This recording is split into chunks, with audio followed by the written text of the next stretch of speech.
Howdy folks, my name is Richie aka Bog Otter, and I've gotten a few requests to go through another arena run and actually show my choices and why I choose them, and then actually show off some of my gameplay. So I thought I'd oblige, because you know what? I like playing Hearthstone. In this arena, I'm actually going to choose Druid out of these three classes. I haven't played Druid in a while, and it's just kind of what I feel like playing right now. So let's do this. In case you're not familiar, the hero power for the Druid is you can spend 2 mana and you get +1 attack and +1 armor on your hero this turn, which is useful to take out creatures on the board. And we're starting off with an epic pick here. All three of these cards are playable. I would probably say that the Blood Knight and the Big Game Hunter are a little bit situational. They both get better in a very specific circumstance. Big Game Hunter, for 3 mana, you get a 4/2 creature is okay. And you get a 3/3 creature on this side, which is okay. And if you can get either one of these battle cries to work for you, then that's actually a huge advantage for you. But the Ancient of War is just kind of always awesome. If you get up to the point where you have 7 mana, then you always, you pretty much always have a 5/10 taunt minion, which is normally how you play this minion here. And Druids are typically a late game class. They can survive the early game by using their hero power and some of their removal spells, and then they get to the late game and they just smash you in the face with really huge spells and creatures. So I'm going to go with the Ancient of War right here. Okay, for our second pick, we've got the Battle of the Weenie cards here. These are all cheap cards. I think that the Frostwolf Grunt is my least favorite out of the three of these. Getting a 2/2 creature for 2 mana is not very good, even though the taunt doesn't really matter because this creature is going to die with 1 hit in most cases. You can see, compared to the Bloodfen Raptor, he's a 3/2 for 2, and it's actually a much better stat combo. Now, two-drop creatures are a big sweet spot. You want to be able to drop something pretty solid on turn 2, and then maybe on turn 4, if you have 2 of them in your hand, you can drop 2 of them. So they really kind of help set the tempo of the game. Leper Gnomes, you see them played a lot in constructed games. They're really good for a fast aggro deck where you want to kill your creature, kill your opponent as fast as possible and whittle their life down. But in an arena deck, it's more tempo based, and the Leper Gnome is not as strong. So I'm going to actually go with the vanilla Bloodfen Raptor in this case. Okay, we get a second epic pick already. South Sea Captain is usually pretty bad. I mean, I shouldn't say bad, but 3/3 for 3 is alright.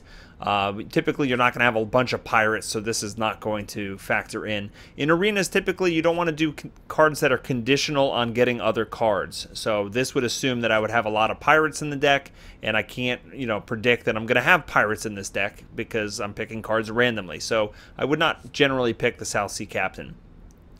Doomsayer is weird. In a pinch, he can actually just, wipe the board clean if you've had a bad start. But typically it's not that great in arena. The Sea Giant is actually the best of the 3 giants for playing in the arena. There's typically a bunch of minions on the battlefield. Once you get to having 3 or 4 creatures on the field, then spending 6 or 7 mana for an 8/8 creature is actually a pretty good deal. So I'm going to choose the Sea Giant here, and we've already got 2 really big endgame spells, which is kind of cool. So this is an interesting choice here. We've got some interesting cards. Now, the Soul of the Forest and Power of the Wild are Druid-specific cards. I actually think the Soul of the Forest is probably the weakest here. This gives your minions the ability to summon a 2/2 Treant when they die. It comes in handy sometimes. It actually can help you win sometimes. It's not a card that I would always pick, but it certainly can be useful. Fairy Dragon and Power of the Wild, however, will be better than that. Fairy Dragon is a very strong 2-drop.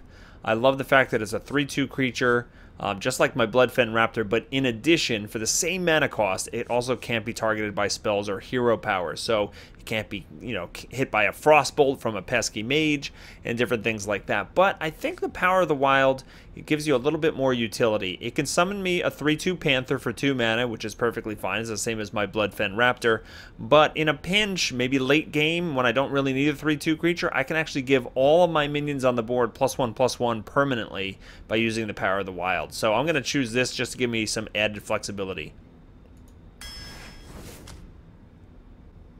I have to say, this arena draft so far is giving me some interesting choices. Okay, I don't love the Frost Elemental. It's an okay card, but 5/5 for 6 mana is not that great stats, and the Battle Cry, you know, it can be pretty impactful in certain situations, but other times not so much. So I'm not going to choose the Frost Elemental in this example. Now, the Mad Bomber may look like a bad card, but it's actually pretty good. Again, the gold standard here is having a 3/2 or a 2/3 creature for 2 mana, and we have that in this card. The 3 damage that it randomly splits between characters, a lot of times you're going to play this on turn 2, and it's going to just hit yourself or the opponent's health and not really impact the game much. In certain situations, it can actually, you know, hurt your side of the board or hurt the opponent's side of the board and create swings, and it's a little bit random in that regard, but still, it's worth playing just because it's a 3/2 creature for 2. Mark of the Wild's a little bit risky. If you looked at my basic training Hearthstone guide on card advantage, you can see cards like this can give your opponent card advantage. If you put this on one of your minions and then the opponent uses one removal spell to get rid of it, well then they got 2 of your cards for just 1 of theirs, and that's not a good thing. It's best to play this card on a minion that you know is about to attack and kill off an opposing creature, and hopefully the extra 2 health makes it so your creatures survive. So in that case, it actually kind of works like a removal spell almost. But in this case, I think overall it's better to go with the Mad Bomber, so I'm going to choose that. And here we have a... this one's actually a fairly easy pick. Goldshire Footman is pretty terrible. I hate low health taunt creatures, and this is pretty much one of the worst. The Dalaran Mage, also not very good. He doesn't have enough presence on the board with this 1 attack to actually do much of the spell damage. It can be okay in a Druid deck. It can come in, you know, it can come into an effect with certain cards, but in general, Power of the Wild is just too good, and we've already kind of talked about this card, so I'm choosing that. Okay, this pick is also fairly easy. Nightblade is not a very good card. It's got low stats. Okay, compare this to a Chillwind Yeti. Chillwind Yeti has 4 mana, and you get a 4/5 creature. This is only a 4/4. And you can deal 3 damage to the enemy hero, which does not impact the board. I cannot actually kill the opponent's creatures with this, and unless I'm doing a really fast rush down deck, which we've already discussed doesn't happen that much in arenas, then the actual battle cry here is pretty worthless. We talked about the Frost Elemental already. I don't think 5/5 for 6 is a very good deal. So I'm going to go with the Ascension Shieldmaster. For 4 mana, actually, he has 3/5 and Taunt. It's actually a pretty decent stat combination for the cost.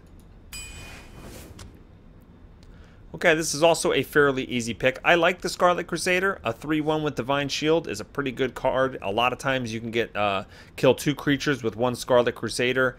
Mark of the Wild, we've talked about. Swipe is pretty much the best Druid card for the arena. It's a removal spell. It pretty much kills at least 1 creature and damages others, and I'm just going to put that right into my deck and not feel bad about it at all. This is actually a pretty tough pick here. All 3 of these cards are pretty decent. I'm going to start with the weakest, the Ancient Brewmaster. He's got a lot of stats for 4 mana. He's a 5/4. He does have this Battle Cry, which makes it so that you have to return a minion from the field to your hand. Sometimes that can be an advantage if you have a minion that does a Battle Cry, a beneficial Battle Cry when it comes into play. Then you get to like maybe draw another card or give a +1/+1 to another creature. So Ancient Brewmaster, you know, is pretty decent. But these other 2 cards are better in my opinion. I think they're fairly close in value, to be honest. The Cult Master is really good because he's a 4/2. He will usually draw out a removal spell or actually kill off a creature that attacks it because he's got a high attack. So at the very least, he's going for 1/1. But if you play it on a turn where you already know you're going to lose another creature, well, then you're going to draw a card, you know, as a result of that, and that's going to give you some card advantage. If you happen to protect your Cult Master behind like a taunter like the Ascension Shieldmaster, then it gets ridiculous. You could start really you know, getting a lot of cards with it. However, the Earthen Ring Farseer is a decent sized body. You know, we've talked about this before. 3/3 for 3 is okay, but the ability to restore 3 health on another minion and keep them alive can really help the tempo of the early game. So this is often seen as a very good card for the arena, because of the trades that you can make as a result of it. So I'm probably going to go... You know what? I'm going to pick the Earthen Ring Farseer in this example because I don't have anything on a 3-drop so far, and I know it's a little early to be looking at the mana curve, but, you know, I'm going to go with that. Okay, we have a rare pick here. Let's get the worst one out of the way. The Mana Addict is a pretty bad card overall. Whenever you cast a spell, he gains +2 attack, but it only lasts to the end of that turn. So oftentimes he's dead before it actually does anything, and a 1/3 body is not something to write home about. These other two cards, they're kind of similar. The Wild Pyromancer is a 3/2 for 2. We've talked about that several times in this, that is a good stat to mana ratio. This ability here, after you cast a spell, deal 1 damage to all minions. It is something that's difficult to play with if you forget, and you can actually kill your own creatures, but if you can actually take advantage of that, and you know, you can get some card advantage out of it. The important thing to remember is you are in control of when this triggers, so as long as you're not making mistakes with this card, it's perfectly acceptable, you know, played with the Wild Pyromancer. The Ravenhold Assassin is just a really big creature that will usually be able to kill whatever it wants to because of the stealth. So the opponent cannot remove it until you bring it out of stealth in most cases, and you know, you get to punch someone in the face. I'm tempted to pick this card because Druids can typically, you know, last into the end game. But I haven't seen any wild growths or innervates yet, so I think the safer pick is probably the Wild Pyromancer. Okay, another common pick here. Again, we'll start with what I think is probably the weakest. The Razorfen Hunter, it's a decent card. If you have to play it, it's fine. You get a 2/3 and a 1/1 for 3 mana. And, you know, it's all right. It's not the best thing in the world. The Jungle Panther, I actually like quite a bit. For 3 mana, you get something that is usually it's basically a removal spell, right? You know, you play it, you pass the turn, the opponent usually can't do anything about it because it's stealthed, and then it comes out and it was able to attack something on turn 4 and hopefully kill something for you. It is susceptible to things like Consecrate and any kind of AoE spell that can get rid of it. But otherwise, I like the Jungle Panther. But I think the stronger pick here is Claw. It's going to give the Druid the ability to gain +2 attack and +2 armor. And you can combine this with the hero power to actually do 3 damage and kind of treat it like a weapon and remove stuff. It's a pretty flexible card and useful in the early game to, you know, pave the way for your other creatures. So let's go with the Claw. The Claw! This is a fairly easy pick. All right, again, we'll start with the one I'm definitely not picking, Dread Corsair. It's 3/3 for 4 mana, and you know, I've talked about 3/3 for 3 mana being average, and it costs 1 less per attack of your weapon. And Druids are not going to have any weapons, so this card is pretty much not going to be chosen. It does have Taunt to make up for why it costs a little bit more, but no, I don't like the Dread Corsair at all.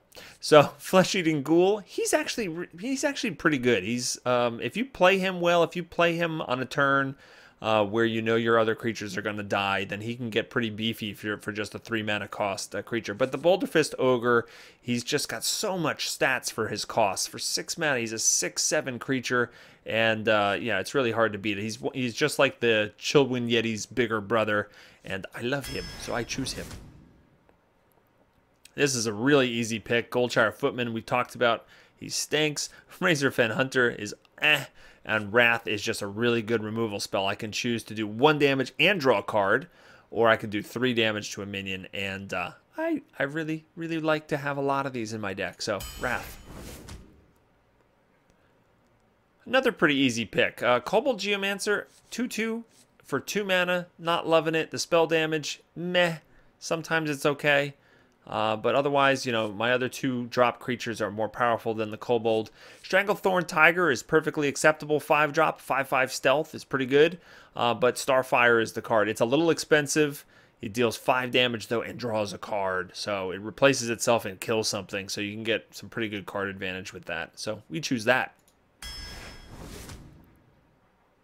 Okay, I'm going to choose Wrath here.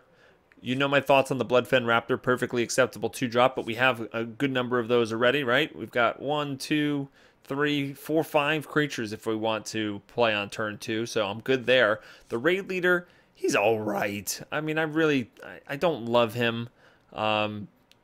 you know, he's 2/2 for 3, which is not great. If you're already in control of the board, he makes you control the board more. So, you know, he doesn't help you come back from being behind too much. So, but Wrath, we picked that removal spell. Okay, this is another pretty easy pick. Magma Rager is terrible, always terrible.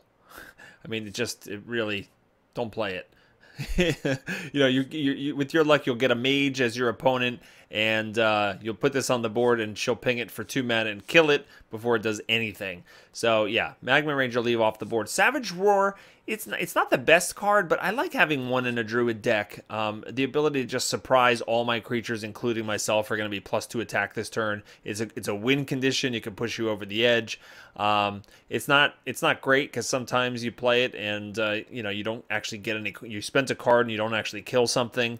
But Dark Iron Dwarf is so powerful. It is a 4/4. You can give another creature +2 attack for 1 turn, even though he's recently been nerfed. This used to be a permanent boost to the attack. Now it's just a 1-turn boost. It's still it allows you to play this on one of your cheaper cost minions and allow you to trade up and kill something that it has no business killing. So Dark Iron Dwarf is my pick. This pick actually makes me happy. And the reason why it makes me happy is because I'm going to choose Innervate. And Innervate is a tricky card. I like having the card in your deck, and it really is going to help me fuel these more expensive creatures and get them out earlier. However, you know, it's using a card and to bring out a card, and it doesn't really give you any kind of card advantage there. It's actually kind of a card disadvantage, especially like if I use this card to get out my Boulder Fist Ogre on turn, you know, 4, and then they just, you know, polymorph it or kill it with something. Then I spent 2 cards to get it out early, and they just got rid of it. So Innervate's kind of a risky, you know, high risk, high reward type card, but in this situation, it's probably the right pick. Ardent Squire's, he's okay. He's better than a lot of the 1-drops because of the Divine Shield. The Ironbeak Owl's got a very respectable ability in the silence, but here's the trick. If you get him in your hand early game, and you bring him out on turn 2, okay, yeah, on turn 2, a 2/1 creature is all right. I mean, it can trade with any, you know, 3/2s that are out there, like a Bloodfen Raptor, but then you're basically wasting the best part of the card, because what is there really to silence that early? In late game, you know, a silence might come in handy, but you're going to put a 2/1 on the board, and it's not really going to, you know, change anything. So it's a little bit of a tricky card, and ultimately, I don't think it's very good. So Innervate is my pick here, and I'm pretty happy about that. War Golem, Thrallmore Farseer, or Naturalize.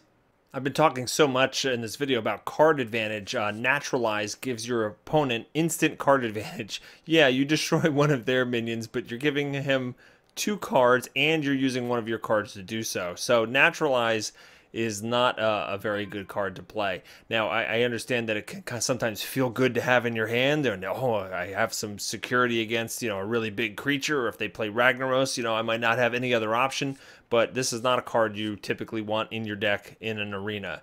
Thrallmore Farseer is not a very good card either. It's actually, Wind Fury kind of traps new players a bunch because it's a lot of fun to play with. You get Wind Fury, you're like, oh, but it can attack twice. Well, really what's going to happen in most situations is you're going to put this on the board for 3 mana, and they're going to kill it, and it's no harder to kill than any other creature with 3 health, and then your Wind Fury, you just paid extra for Wind Fury for no reason. This should be a 2-drop for this stat combination. Yes, when it does come into play and you're able to buff it or do something crazy, yeah, Wind Fury is a lot of fun in that example, but you have to think about what's most commonly going to happen when you play this creature. So even though I hate to say it, I think I'm going to choose the War Golem, even though he's pretty vanilla and actually not the best stats for a 7 cost compared to the Boulder Fist Ogre. Okay, he's a 6/7 for 6, and this only gives you 1 more attack for the mana. But still, you know, I have a good endgame deck here, and I'm going to choose that. Oh, they really want me to have Naturalize, huh? I'm not going to pick Naturalize. So the choice here is against the Bloodfen Raptor or the Mark of the Wild. Now, I talked about how this is a little bit of a risky play in that, you know, you can play it correctly and use it to instantly, you know, buff a creature that I know is about to go into battle and hopefully keep it alive. I do have a bunch of 2-drops already. So I feel pretty good in that. I'm going to actually take a little bit of a gamble and play with Mark of the Wild. Very easy pick here. These are rare cards. Mana Wraith, I really don't like this card. Sometimes it's played against me, and it really messes me up. So I do see how sometimes all minions costing 1 can be helpful. In fact, in a Druid deck, where a lot of my stuff is very expensive, I want to slow down very aggressive, very cheap decks. So Mana Wraith sometimes can come in handy in that, but I'm not going to pick it in this case. Young Priestess, not a very good card at all. You know, at the end of your turn, you can give a random minion +1 health, but, you know, it's pretty easy to kill and get rid of, and it's not very threatening. Most of the time, this is not going to lead to card advantage on your side. But Azure Drake is instant, you know, it replaces itself. You get a card instantly when you play it. It's still a 4/4 body, and sometimes the spell damage comes in handy. This just does a lot for you for just 5 mana. This is one of the best rare cards, if not the best rare card, neutral rare in the game. So I'm picking it. Okay, good. We got a Wild Growth. This is good. Let's talk about the other cards first. Actually, I don't have to talk about Mark of the Wild. You know my feelings. We already have one. Stormpike Commando is I don't love it. He's all right. He can sometimes kill a creature right off the bat with the battle cry, but for 5 mana, only having a 2 health creature, it's not something to jump up and down about. I try not to take them if I can help it. Wild Growth, however, is fun in a Druid deck. Again, it's going to help me get to these high casting cost creatures. What this does is it gives me an empty mana crystal, which is not an immediate benefit, so it actually does slow you down a little bit when you play it. But the next turn, and every turn after that, you actually have 1 more mana available than you should have. So if you play this on turn 2, then on turn 3, you actually have access to 4 mana instead of 3 mana, so you get your stuff out quicker. Now, one thing important to note about this is if you're at 10 mana already, that's the maximum amount of mana you can have, and you play this, what it does is it gives you a 0 casting cost card that allows you to draw another card. It's not written on the card, so it confuses a lot of players.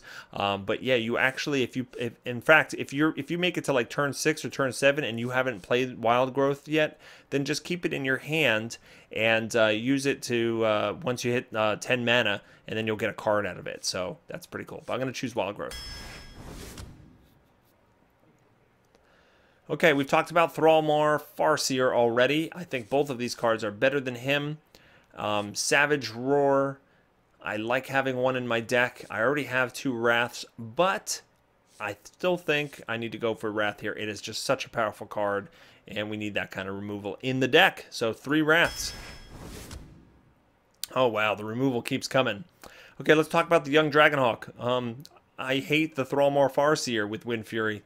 I hate the Young Dragonhawk even more. This is just a really bad card. You put him down on turn 1. That's your best case scenario, right? Best case scenario. I put him down turn 1, and what can I do? I can hit the opponent for 1 damage, and then maybe hit something that's a 1/1 or a 2/1 and kill that, and that's the best thing that this can do in most situations. Like on turn 10, I always say that to people who ask me, like, think about getting this on turn 10. Do you want that on turn 10? No, you really don't.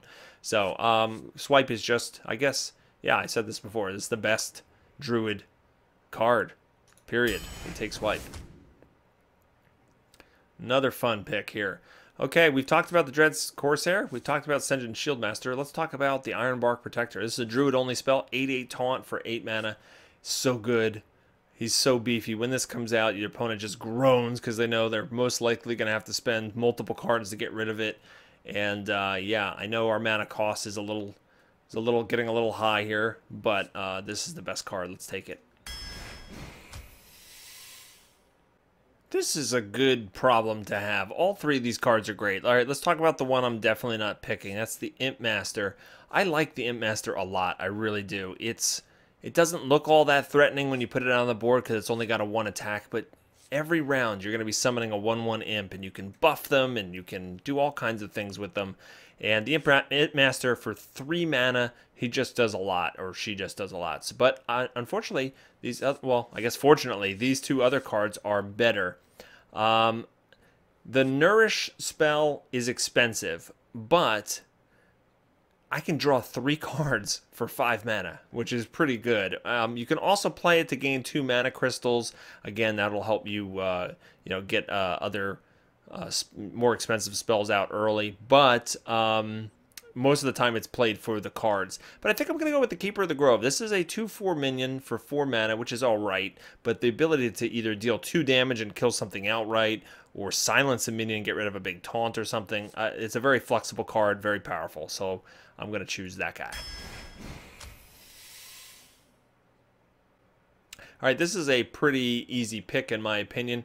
Alright, so let's talk about the Mind Control tech. At worst, he's a 3/3 for 3, and that's pretty average, but if your opponent's got 4 creatures out, you get to take one of them at random, and that could actually have a big swing on the game. I'm not going to be taking that in this case, though. Savagery, deal damage equal to your hero's attack to a minion, okay? And yeah, that's kind of hard to take advantage. Maybe you cast a Claw, and then you use your hero power, that's 3 mana, and then you use 1 more for savagery, and then you can actually do 3 damage to something. But otherwise, it's a kind of clunky card to use, and I don't really like it. Starfall, on the other hand, is very flexible. I could deal 5 damage to a minion, or 2 damage to all minions, and that goes right into my deck. Wow, this is a big pick here. Okay, I think normally I would really love to pick Ironbark Protector, but I have to be mindful. We only have a couple cards left. I have a Sea Giant, an Ironbark Protector, a War Golem, an Ancient of War, and a Boulderfist Ogre. I don't think I need really huge beef. The Silverhand Knight is also really powerful. For 5 mana, you get a 4/4 and a 2/2 creature. This is a great, great card. However, again, I want to be a little bit mindful that I have enough to do in the early game, and Power of the Wild is just so flexible. Again, having the 3/2 creature early on is great, but if I pulled this card late in the game, well, then I can use it to give +1/+1 to all my minions instead. I'm actually going to choose a 3rd Power of the Wild here. All 3 of these are really good. It's kind of painful, but Power of the Wild. Alright, this is an interesting pick again. I talked about Soul of the Forest early on. This is hard to actually get it to do something good in your hand. You know, you want to cast it when you have a lot of creatures on the board, but it kind of doesn't do anything immediately. It's not unplayable, but I think it's probably not the card I'm picking in this situation. I really like to get Savage Roar in this deck somewhere because it's good to have that as a win condition, push things over the top, but it's usually better if you have a lot of really cheap things that you can kind of buff up and just overrun the opponent. I actually think the Wolf Rider he's decent. He's usually just a 3/1 removal spell, right? He could just attack right away and kill something. I think, though, it might fit really well into this deck because the only 3-drop I have is an Earthen Ring Farseer, and it's probably slightly better in most games than the Savage Roar. Savage Roar could finish a game here or there, but sometimes it's just going to be a dead card in my hand. Wolf Rider will never be a dead card in my hand, or usually not. So I'm going to go with Wolf Rider here. All right, we got the last 2 picks coming up. Wow. Wow, they really want me to have big stuff in this deck. I already have a Mark of the Wild. I don't really want another one. It's far inferior to these other cards. I'm not going to go all the way for the Ironbark because, again, he's really expensive. But another Boulderfist Ogre would really be nice. Let's do that. He's very, very good. And the final pick here. All right, Ancient Watcher is not very good. A lot of the some ranked tournament constructed decks use Ancient Watcher because you can throw Taunt on him with like a Defender of Argus, or you can silence it and then suddenly he's a 4/5 creature for 2 mana. But we can't rely on that kind of combo in our arena deck, so I'm not going to pick him. The Crazed Alchemist can sometimes actually do some cool things. You know, you can actually kill the Shaman Totems with this thing, or Mage's Mirror Images. He just swaps the attack and health, and they instantly die. So sometimes the Battle Cry can help, but otherwise a 2/2 for 2 is not really great. So I'm gonna go with the Twilight Drake here. He is, you know, usually you can bring him out on turn 4, and he's at least gonna be like a 4/5, like a Chillwind Yeti. And that's a pretty good. And if you can get him out as 4/6 or better, then that's even better than that. He is a little bit susceptible to silence. A silence spell will actually bring him down to a 4/1. And Earth Shock from a Shaman will outright kill him. So that's not good. But otherwise, he's a pretty powerful card. So we're going to play that. Overall, I'm pretty happy with the game. It's got an interesting mana curve, lots of 2-drops, and then some pretty expensive stuff. But I like that we have 3 Wraths for removal. I like that we have the flexibility of 3 Powers of the Wild. We have 2 swipes. We've got some really big, nasty creatures in there. Let's take this for a spin and see how it goes. So in general, we're just going to be trying to survive the beginning game and finish off with the huge creatures that come up later.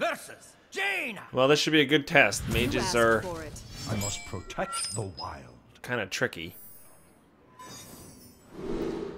2 Power of the Wilds is not a bad start. I'll keep it. And then a Twilight Drake. And a Wrath. Nice. My greetings. Coin. He's time for it. And the Damani Berserker. Well, it's a good thing I have a response to that. Actually, I have lots of responses to that. I am going to respond to that with my Wild Pyromancer. Do you like to play with fire?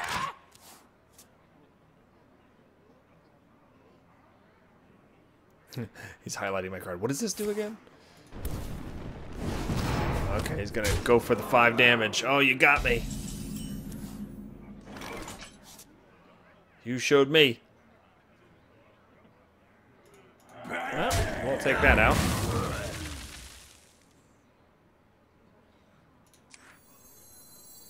Actually thought of a better play after I... Job's done. After I already did it. I could have Wrath for 1 damage and drew a card, and the Pyromancer would have finished him off. That would have been a better play. Locked and loaded. But I thought about it a second too late. Alright, well this is going to be a pretty good play here. We can use the 2 damage right here and take out the Dwarf and still get to attack.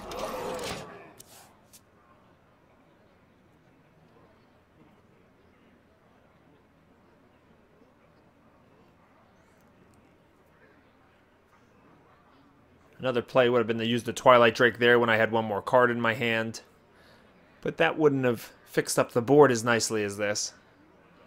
I really wish I had thought of that Wrath play before. That was a pretty weak turn overall. I'm okay with that.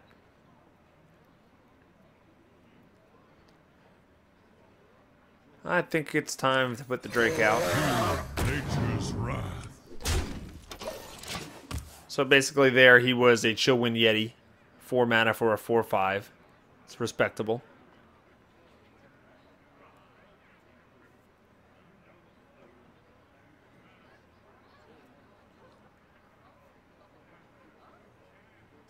Get behind me.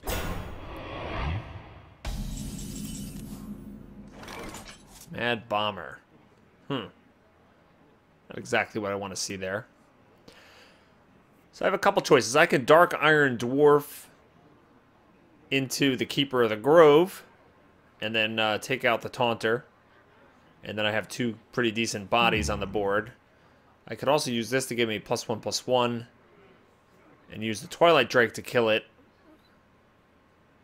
But I think it's probably better to get the Dwarf on the board. Question is, what else do I do? I can put out a 3/2. I can actually try my luck with the Mad Bomber. It's a little risky at this point. It's probably going to hurt me more than him. Let's do the Dwarf. Feel nature's wrath. Take that out.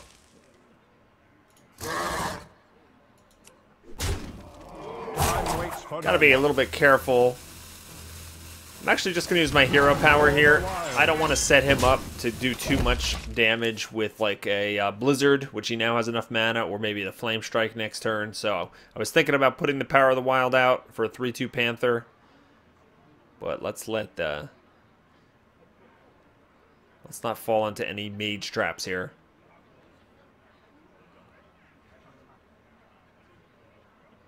What to do? Are you ready for this?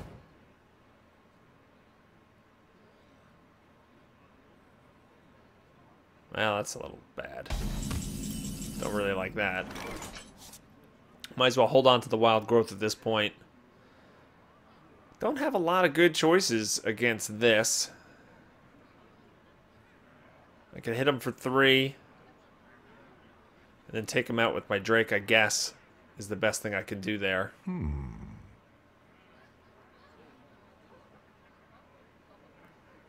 Or I could just go for the throat, bring him down to 12, but then he could just pick and choose what he wants to do. So let's Wrath it.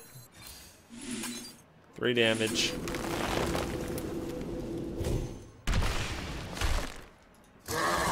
Take him out.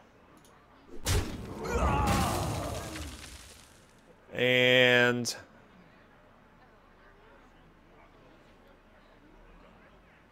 yeah, not a lot more I could do here. I could put out the Panther now, but he can do. For the wilds. Still afraid of that Flame Strike next turn.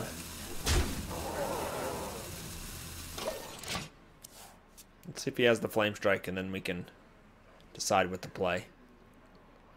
If he has Flame Strike, he'll probably use it here, kill 2 of my creatures. Ping.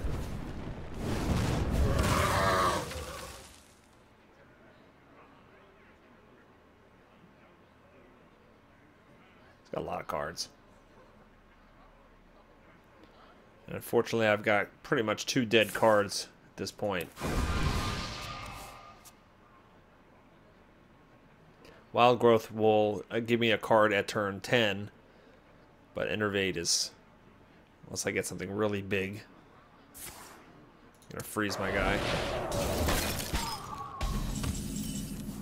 Oh, there's something really big.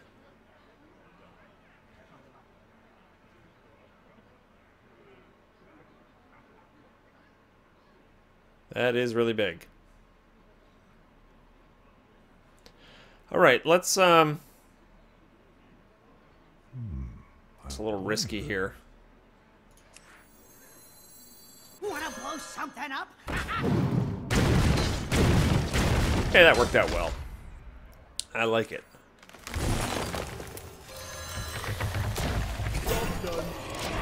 All right, let's see the polymorph.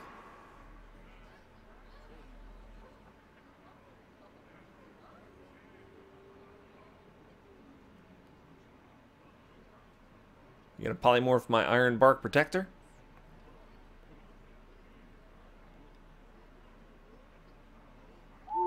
No, we're gonna silence. I think I'm okay with the silence. You're not gonna kill him?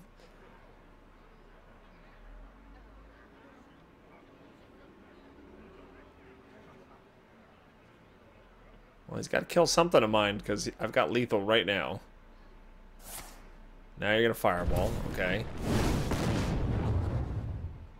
And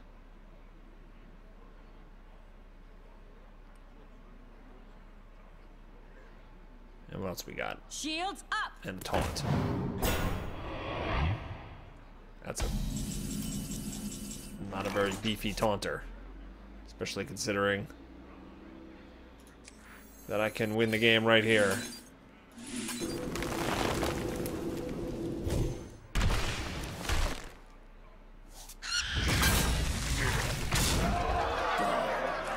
And there we have it, game 1.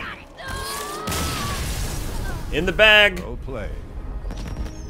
Beating the mage named Montage. Got ourselves some golden wild growths.